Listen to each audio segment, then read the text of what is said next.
Hello everyone. We were getting messages from students one by one that sir, an amendment has come. An amendment has come.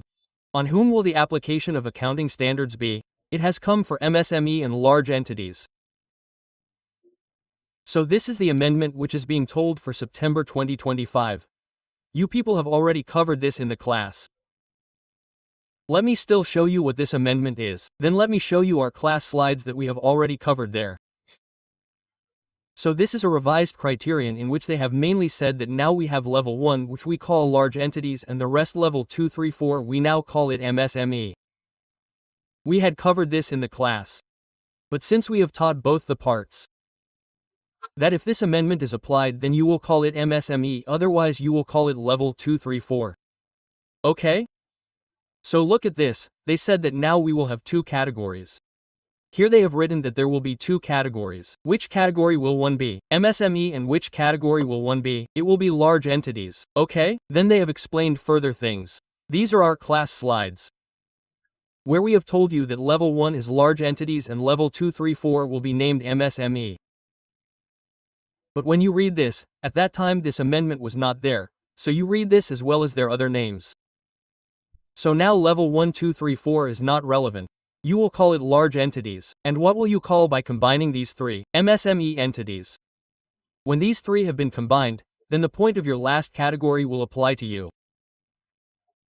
All the points which are written here, which standards are fully exempted, which are partially exempted, which are the disclosure standards, which will be selectively applied. This part will now become relevant for you. That means now you do not need to read level 2 and 3 which you used to read in between. That means what you had covered in your class.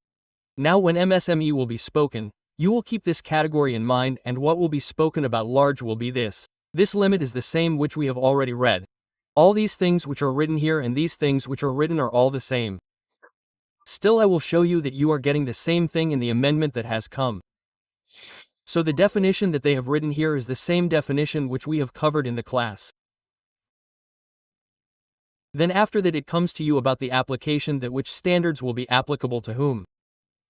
All these standards will be applicable. They made a list and gave it. We have written that all standards will apply. Then within this, we have full exemptions for which all 3, 17, 20, 18, 24 are our full ones. Okay? Then, for which all are exemptions for disclosure.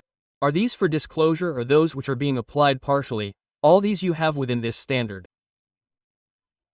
Here, what is written after the heading? You do not need to know which paragraph applies in this and which does not, as we told you that we have this standard application, that is, it will be like this. That is, if we are saying that this will be partially applicable, then it will be partially applicable, and which part will be applicable is not relevant for your exam. That is, this much part is more than sufficient for you. These are your class slides, you can see in them, okay? Well, then after that, one more thing comes inside this. That they have inserted one more amendment which is of our accounting standard 22. It is called Pillar 2 Amendment.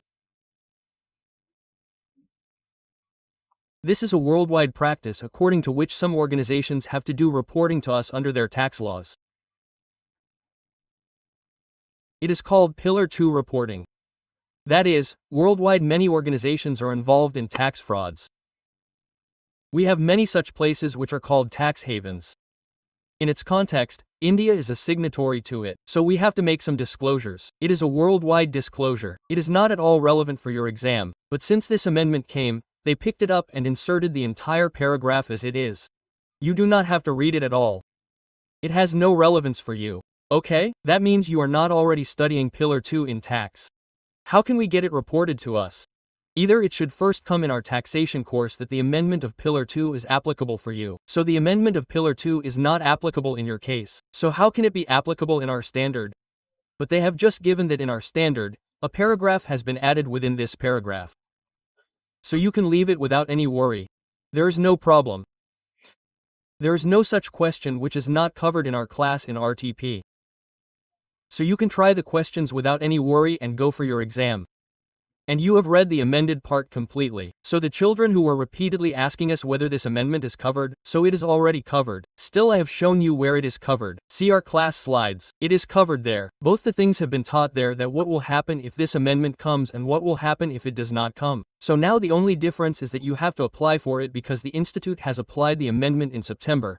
So it means it is being applied for you. So leaving aside the matter of level 1 to 3, whatever we said about MSMA, you have to study it in the exam. Okay, wish you all the best. Thank you and bye.